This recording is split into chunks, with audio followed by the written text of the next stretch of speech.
Hello and welcome to another episode of Global Tantrum. As per usual, I'm your host, Steve Pally. With me, as always, my co-host, Professor Galen Jackson. Galen, how are you this fine Friday?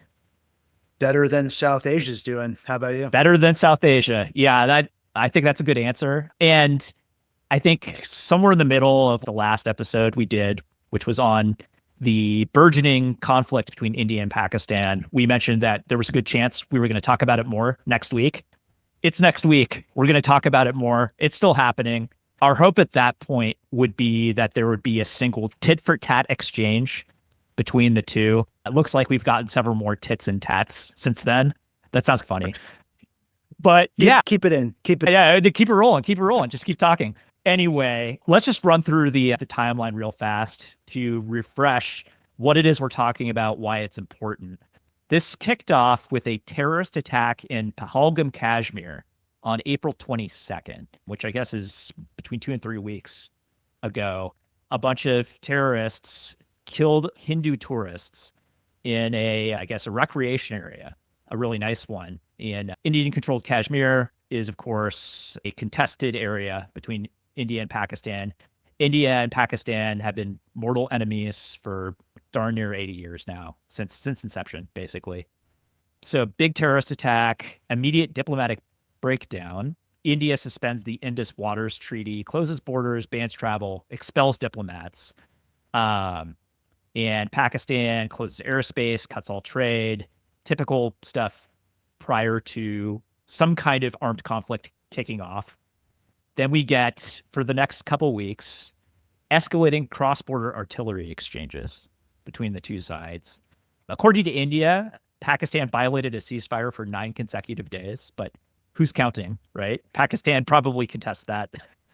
May 7th, today is May 9th, so I guess on Wednesday, India launched something called Operation Sindoor, which was a 25-minute barrage of missile strikes across 9 different locations in Pakistan and Pakistani Kashmir, targeting all kinds of different facilities, but especially facilities related to Lashkar-e-Taiba and Jaish-e-Mohammed, which are, some would call them freedom fighting groups, others would call them terrorist groups, headquartered in Pakistan and associated with the Pakistani military and intelligence services. One of these strikes killed 10 members of Jaish-e-Mohammed's leader's family. That guy's named Masood Azhar. So he's probably not very happy right now. By the way, India has not said definitively or provide evidence who is responsible for the original terrorist attack in Kashmir. They just seem to be hitting Pakistani assets. Immediately after this, between May 7th and May 8th, overnight, Pakistan responded with drone and missile attacks targeting military strikes in northern India. And now the state of play is Pakistan and India launching waves of drones against one another. Pakistan has apparently launched 300 to 400 drones against India. A lot of these drones seem to be made in Turkey. Turkish drones are the finest in all the land, apparently. Yeah, this isn't new. They made a big show back in the Libyan civil war in 2020, I think, right, when basically every country in the world was fighting in Libya. And so you saw totally a lot of Turkish drones used in that conflict. That was a battle royale. But yeah, they're back now in South Asia. India has struck Pakistani air defense systems near Lahore, which is Pakistan's second city. Artillery barrages and exchanges across the line of control in Kashmir. And we think around 100 casualties. It's impossible to know right now. Yeah, it's a little hard to tell with all this stuff because every time one side says something, the other side says that's bullshit and says something totally different. So yeah, we don't know. Accounts. Yeah, but here's what we do know. We have gotten, I would say, steady but slow escalation. We were hoping it would be a single call and response. It seems to be more continuous than that. It seems to be building. So far, we have not seen anything like in 1999, the Kargil War, which killed, I think, into the thousands of people on both sides in a full artillery barrage. And to your point earlier in our conversation, Galen, you said that Pakistan actually like invaded Indian territory. We haven't seen that. sort of Pakistani irregulars or troops that were disguised as irregulars actually infiltrated across the line of control. So haven't seen borders crossed by foot soldiers. Right. Neither have we seen what we saw in 2002 when both sides mobilized their armies and went right up to the border between India and Pakistan with something like 800,000 troops. And that came after a big terrorist attack on India's parliament. So we haven't seen anything that big yet, but like this doesn't seem to be going away or dying down. That's the point here, right, Galen? Yeah, and I was actually, it's funny, we're discussing this in class on Monday, so I was actually reading an article about Cargill in 1999, and the authors of that piece basically said, yeah, this wasn't ideal to have two nuclear-armed states fighting a conventional war, but there were reasons that kind of kept the lid on it. Both sides understood each other's red lines. India understood very clearly that Pakistan had a nuclear doctrine of first use, but it basically keeps a very tight control over its own nuclear arsenal. You had outside powers doing a lot of mediation, especially the United States at that time. But they noted, look, like, that doesn't necessarily mean the next round will be different. And they point to some potentially shifting dynamics that are a little unsettling. One is both sides stoking nationalist sentiment, and that has not slowed down since then. If anything, it has skyrocketed. Outside mediation, not looking great. I believe President Trump has not filled the ambassadorships to either Pakistan or India as of yet. That's correct. And Pakistan still is geared toward using its nuclear arsenal first.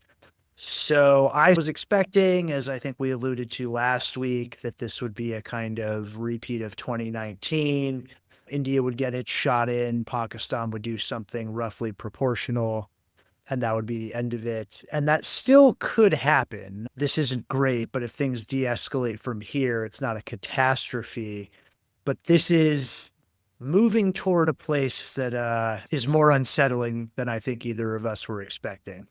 Yeah. And the fact that it's moving is really the problem here. Yeah, there are a lot of notable differences now, especially the use of automated weapon systems, which in some ways is good because they're more targeted and they keep casualties down.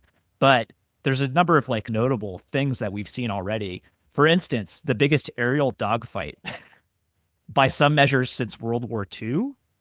And this is crazy. It involved 150 planes on both sides exchanging what are called standoff weapons. So from a long distance of like 100 miles, they're firing air-to-air missiles at each other. On Pakistan's side, they were using the Chinese J-10 advanced fighters, which is pretty interesting. We'll get into that a little bit more. On India's side, they were using, I believe, French Rafale fighters, which are supposed to be pretty good and pretty advanced. Are they enhanced fourth or fifth generation fighters? I'm not sure.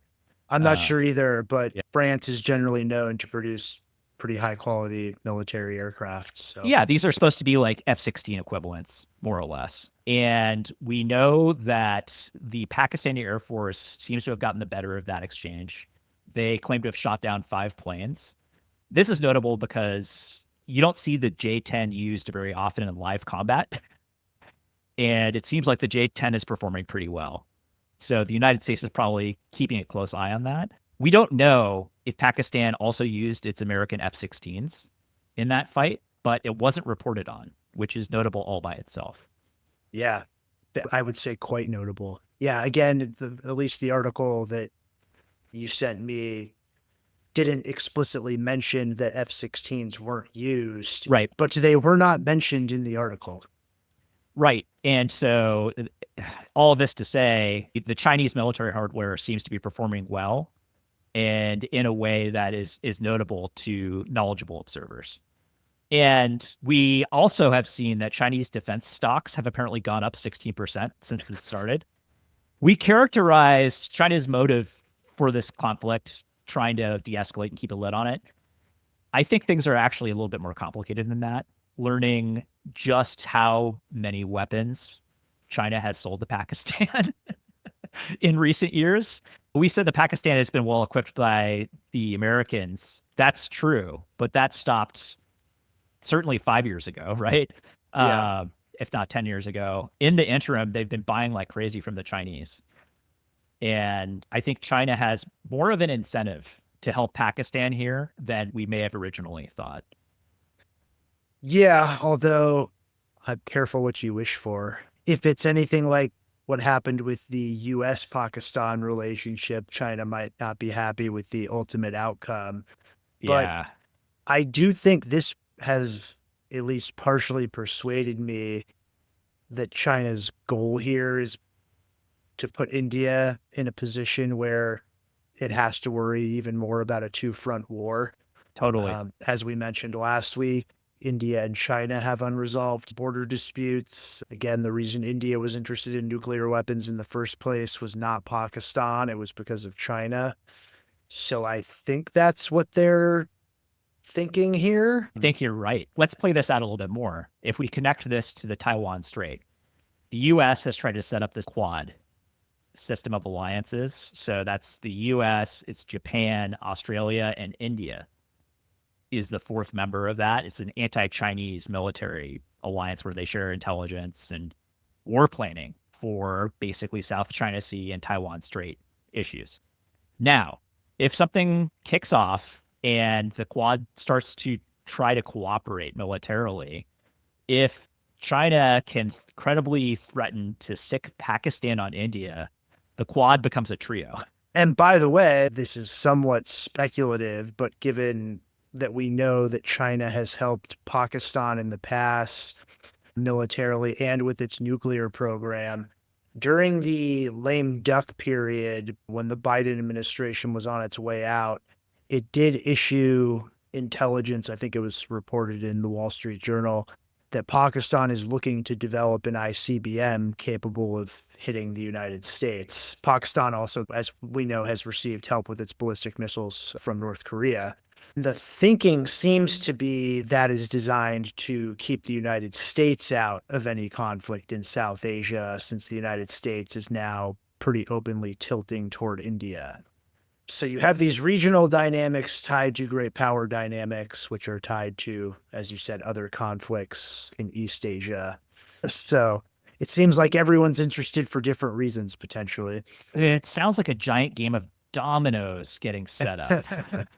With nuclear weapons. Exactly. Yeah, it sounds like the prelude to World War One. Let's hope not. Another kind of interesting thing about the conflict involves the Indus Waters Treaty suspension. Now, I think last week I said that India, like this was unlikely to be a short-term problem for Pakistan. It was more of a long-term problem. Turns out it's a little bit more serious short-term than I thought. India has taken to. I for the record, I didn't recognize this either. I was like, oh, they're going to have to build dams and stuff. That takes decades. Like, Yeah. no, they actually have a menu of options they can do to screw with Pakistan's agriculture right away. So they've started flushing their reservoirs and releasing sediment-laden water downstream, and it's clogging Pakistani irrigation canals, damaging Punjab's crops. And this has resulted in like panic buying in Pakistan, hoarding of water by farmers in Pakistan. India has also cut off data on water flow to Pakistan. So Pakistan's agricultural industry can't do any planning around the upcoming monsoon season, which lasts from June to September. And this has put a lot of pressure on Pakistan, actually. So they're now taking a $500 million IMF loan for emergency irrigation, having to install new groundwater monitoring stations, negotiating emergency wheat imports from Russia. And that's not nothing. That's like pretty serious action. Moving away from this specific conflict, like this scares the hell out of me. I think last It's a red week, line. It's a red line. Yeah. I even like other parts of the world, right? I think the New York Times last week, their podcast was about water shortages in the Middle East. And it's like weaponizing water seems scary as hell to me. And I suspect we'll see more rather than less of it in the coming years. Yeah, I was reading an article, and I think Bloomberg basically making the case that historically you haven't seen water used too much as a weapon. because you tend to get these treaties instead between countries because it's just so serious. It's almost like nuclear weapons, right? If you cut off a country's water, then like you don't have a country anymore. Basically, people have to move. Yeah, I guess this is to say, and like you know more about this than I do, but if they're able to turn that up to 11, so to speak, that seems more dire than any of the conventional military or drone warfare we've seen. That seems like it could hit much harder. I would agree, and I don't know what Pakistan can do about it other than hitting infrastructure in India. And if they start blowing up Indian dams and stuff like that from Pakistan, I like that's a clear escalation. Obviously. Yeah, and as you said, we talked about the Pakistan's 4 red lines for nuclear use last week. I don't know if this counts as economic strangulation, but it seems to fit into that category. Yeah. So I think so. Yeah. We already said that agriculture is basically 30% of Pakistan's GDP. And there's lots of poor people in Pakistan that are basically subsistence farmers. That's not great. Let's talk a little bit about the diplomatic front. Or lack thereof. Or lack thereof. Rubio has been working the phones. J.D. Vance has been kind of working the phones. He actually said to the media, I think Fox News, the United States will stay out of it if this turns into a full war because there's nothing we can do about it anyway. So can I actually ask about your thoughts on that? Like, I saw Trump said something to the effect of they've been fighting for decades. Like, there's not much we can do about it, but I'm around if you need my help, something to that effect. Like with him, it's always, I hope it's over fast. Yeah, but I'm also like, I'm not totally, what does the U.S. have to offer in this situation other than, hey, like we urge you to de-escalate? This isn't 1999 anymore where we're living in the unipolar moment and the United States is this overwhelming superpower. So it's not totally clear to me that's the wrong policy, is basically to say, we don't want to touch this. We hope it de-escalates. And if there's a way to mediate in a way that's helpful, we're willing to do it. But it's not totally clear to me what there is to do beyond that. I completely agree with you. And I think we said last week, the U.S. doesn't have a lot of carrots or sticks. Both countries are bigger and more powerful than they used to be relative to the United States and relative to everybody else, especially India. Yes, there are arms sales for sure. India is still mostly attached to Russia and Pakistan's now attached to China as far as that goes. The Russians, for their part, are still selling India weapons. They're not really helping. If the United States were to get together with Russia and China and really try to come down on both sides simultaneously, which they can no longer do unilaterally, that might be one thing. But like, we're still in an active conflict with Russia. Things have, quote unquote, improved somewhat in the sense that there's been an indication that the U.S. desires a reset from this administration, right? But it hasn't actually happened yet. Relations between the U.S. and China, not great in the middle of a trade war. Trump just said he was thinking about dropping tariffs from 145% to 80% on China. And it's like, okay, that's a movement in the right direction, but it's still 80%. Like, but what this illustrates to me is like the importance of that. This is why you would prefer to have the great powers not on terrible terms. Yes, that's right. Yeah. So that they can cooperate on these sorts of issues, or on, for lack of a better term, global issues like climate change. If I'm looking at just the map here, China doesn't want this to escalate either. And I think they should be, whether they are or not, they should be worried about the sorts of things that the United States used to, and probably to some degree still is worried about quite a bit, with the safety and security of Pakistan's nuclear arsenal, and the fact that Pakistan historically has ties to some of these militant groups, since they obviously have their own issues in Xinjiang. So maybe there's a little niche corner here where the great powers have some aligned interests. Exactly what they would do to bring pressure on the two sides isn't totally clear to me. Yeah, I guess you're right. And they should have interests aligned in like seeing this get extinguished. But it's already gone further than I think either one of us expected last week. Definitely. If great powers were to like really be stepping in. And I think China is definitely playing a dangerous game, like to your point, where it's like they want to keep a lid on it, yes, but they also want to screw with India Yeah. and they want to support Pakistan. And they seem to be leaning a little bit more in that direction than I expected, honestly. Which, like, I guess you could argue it's a little bit different, but isn't necessarily a totally different story than the United States riding the tiger when we were fighting the Soviet Union in Afghanistan and looking the other way on all sorts of things in South Asia. I think the lesson's there to be learned if China wants to take it. Yeah, it's a form of calculated risk. And speaking of calculated risk, let's talk about those nuclear arsenals. Yeah. And some of the language around that, because there has been some language. Some of the language has been amazing. Not in a great way, but... Yeah, amazingly terrible. So the Pakistan's ambassador to Russia has remarked that Pakistan will use its quote-unquote full spectrum of power, both conventional and nuclear, if it has to, in a response.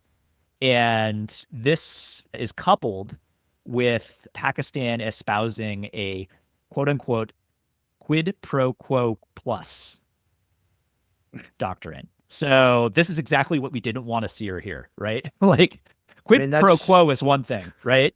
That's tit for tat. Quid pro quo plus, it's hard to say. That's explicitly a doctrine of disproportional response. Yeah. No, they're saying we're going to escalate. So stop hitting or we'll escalate, right? Also, I do find the full spectrum, both conventional and nuclear, like full spectrum is usually used as a euphemism for we'll go nuclear if we have to. So using the term, but then saying nuclear anyway is a little funny. Say it twice. It's like ATM machine. Yeah, that's good. Full spectrum. Yeah. And yeah, quid pro quo plus really bothers me because it's so aggressive to say that. But in fact, that's what we're seeing, right? If in fact Pakistan sent 300 to 400 drones into India, that's a lot of drones. And it's in keeping with Pakistan's doctrine for the most part. They've been consistent, very consistent, which is we are smaller, we're weaker, so we have to go harder, faster, right? It's basically how that breaks down. Yeah. Quid pro quo would be something closer to the mutual exchange between Israel and Iran, which I think we talked about in last week's episode, where it's okay, you get strikes by one side or an assassination by one side, and then you get a telegraphed response. Yeah. And it stops there for a while. That like instead we're getting just these continuous sort of back and forths. Well, so this is the thing about that people have always worried about with this conflict is we know that India has been frustrated for decades now, like about 3 decades, by its inability to retaliate for these subconventional and or terrorist attacks, whatever you want to call them. That frustration only builds. It has largely tried to meet the frustration of its public by whipping up nationalist sentiment, which actually compounds the problem when you have these cycles. In 2019, I think most people in India were pretty dissatisfied with that outcome. Mm-hmm. And so India seems determined to change the equation this time around, but Pakistan seems just as determined to maintain its traditional deterrence posture. And if we're doing quid pro quo plus, it appears determined not to back down.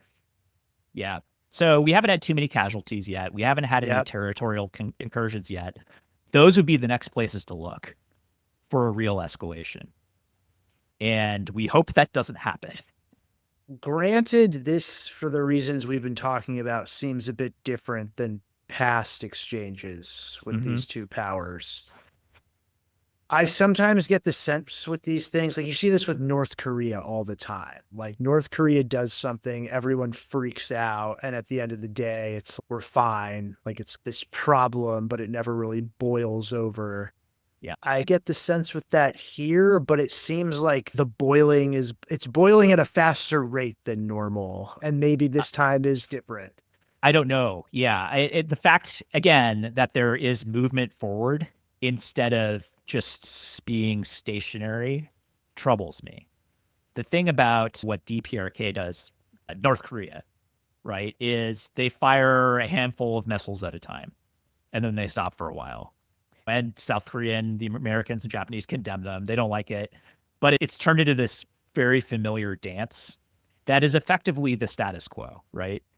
North Korea is not killing any South Koreans or Japanese. They're not kidnapping anybody recently, as far as I know. They're not doing territorial incursions, as far as I know, again. So it's just like the way these states communicate with each other. And this, I do not think, belongs in the same category. Yeah, that sounds right. Of like extended diplomatic speech. And we're seeing like a steadily building work rate in fighting. They call this work rate. It's like how much energy is being expended, how many drones are flying around, how many planes are getting shot down.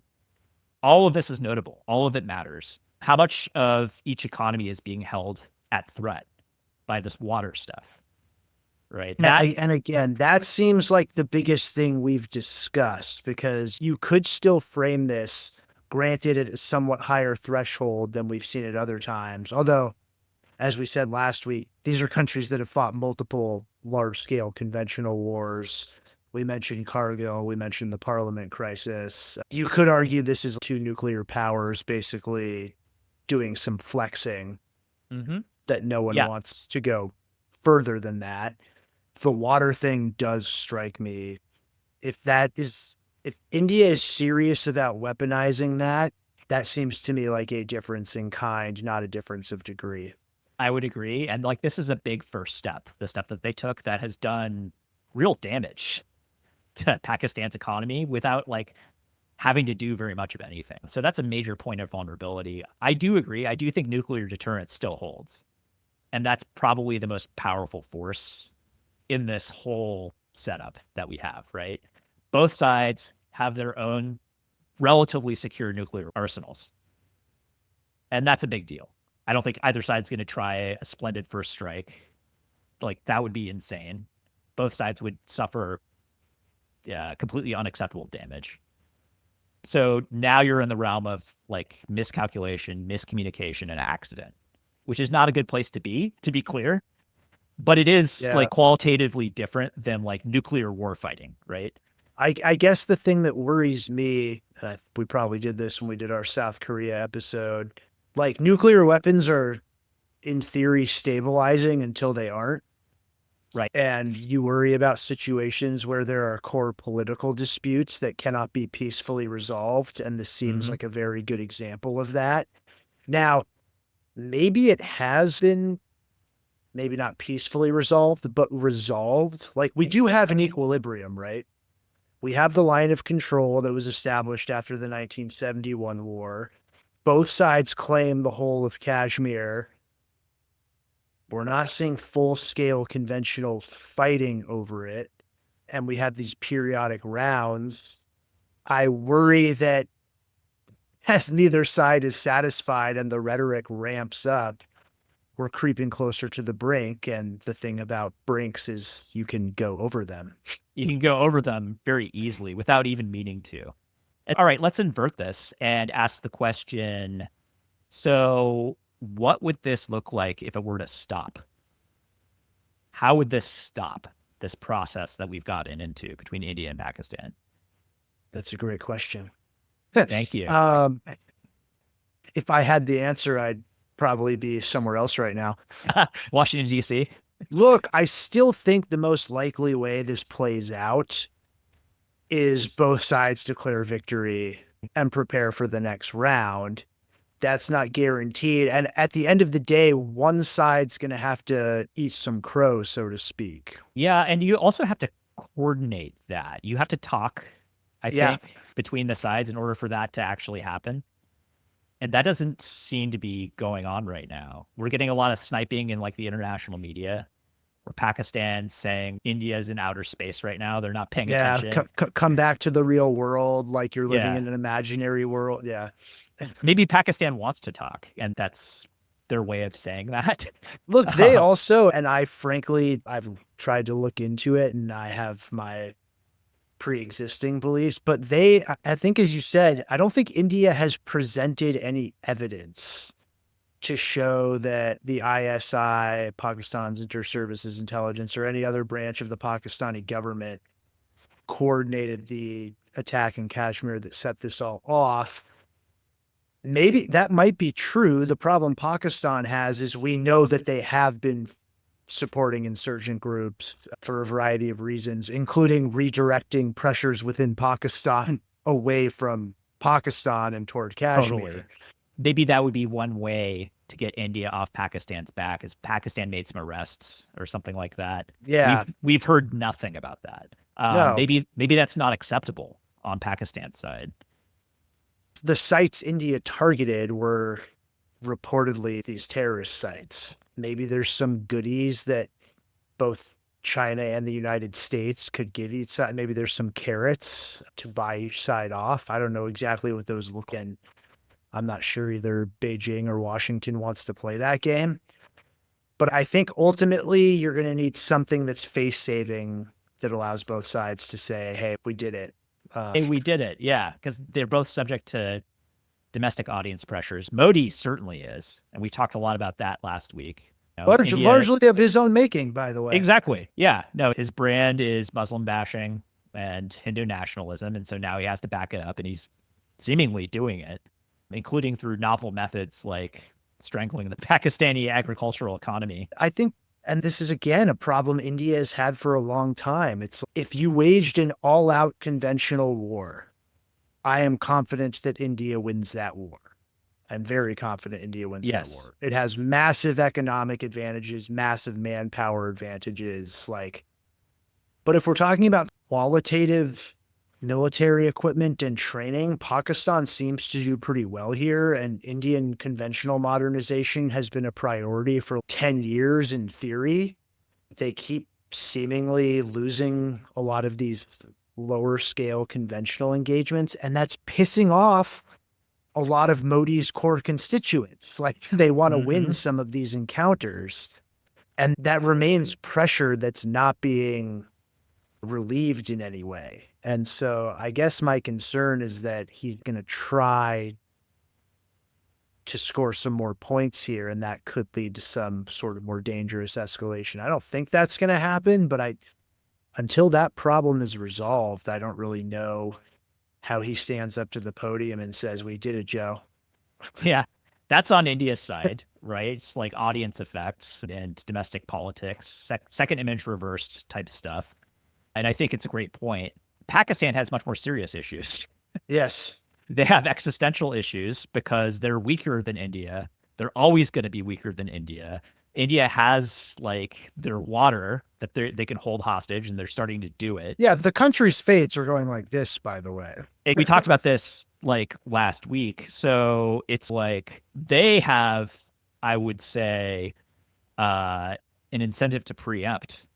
It's either, death by 1,000 cuts or preemption. And what we're seeing right now is neither of these. They're suspended between areas in which they can actually compete long term. And that's not a place Pakistan wants to be. No, and I worry to a certain degree. I was just reading a great piece by Chris Clary. I think he's at SUNY Albany. When we talk about the security of Pakistan's nuclear weapons, which I think the current estimates are, it has something like 170 warheads, something in that range.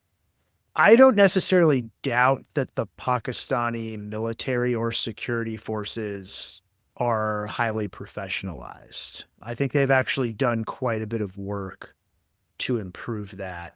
And they've actually had a lot of help from the United States, since it worries about the safety of that arsenal quite a bit as well. It's the more general threat environment that Pakistan faces a variety of militant threats. Again, many of its own making, Pakistani Taliban currently being the main one, that if you had factionalism or a civil war or just widespread political instability in the country. If India is going to mess with its water supply, that's critical to its economy and just the basic survival of its people, that sounds like it could be very destabilizing to the country's politics. Now, I would need to see more that India is going to do this permanently or exacerbate things even more to be super concerned about that. But that would make me pretty worried about the country's long-term political outlook. And that's very much tied to the safety of its nuclear weapons. Yeah, it's like you would think that Pakistan would have an incentive to make peace with India, but India doesn't seem to want peace anymore, especially under Modi. So they're really in. It just wants all of Kashmir along with it. Yeah, exactly. And if we accept the notion that's like indivisible and existential for both countries, to your earlier point, it's like Temple Mount or whatever. Then it's a real problem. For the real poli-sci nerds out there, this I think is one of James Spearon's 3 rationalist explanations for war. Yes, is if the issue in question is not divisible. Yes, that's a very famous paper that I still mostly remember. 16 years later. So I think it came out 30 years ago now. So yeah. One of the very few formal models that I thought was actually good. Anyway. No comment. Yeah, apologies to all formal modelers out there. Yeah, I don't know what's going to happen. It's another one of those situations where it's like we've been talking for close to an hour and like something could have changed while we've been talking. You want to do the check? That's a good point. Let me do a quick. Yeah, we'll do the quick check here. Nothing's coming up other than enter third night of conflict. So we're still in this like heavy. India's reporting heavy drone incursions in the north still. Got it. Yeah. So it's still in this like this rolling boil situation, but nothing overflowing the pot. We're waiting for some kind of development, either forwards or backwards. So far, it's only been forwards. And that's dismaying. So my hope is, Galen, that we don't have to talk about this next week. That's my hope as well. And one piece of low-hanging fruit would be to appoint some ambassadors to these countries. Yeah, let's get that done. Maybe on an emergency basis. And maybe get Trump on a plane somewhere. I guess not. But yeah, the United States could probably do more to help. Maybe. Or maybe JD Vance and Rubio are right and Trump are right. And it's just, this is out of our hands. We can't do that much. I hope that's not true. I'm sure there are some things. I am not convinced that the U.S. has a great deal of agency here. Yeah. Now, if you could get a bilateral or trilateral grouping with the U.S., China, and Russia, that might be a different story. But for the reasons we outlined, that doesn't seem very likely to me at the moment. Things get bad enough, maybe the door opens to that. And maybe even more good things can flow from that. Maybe there's a silver lining to this nuclear cloud over us. Optimism via pessimism. That's the only way I ever get there. Yeah, absolutely, man. All right, let's leave it there for this week. Thanks a lot, man. Yeah, you too. Speaking of optimism, I'm hoping Steph's hamstring is healed by game 5 at least. Oh yeah. They gotta hold on. Kind of like Pakistan. We'll leave on that note. Yeah. All right, man.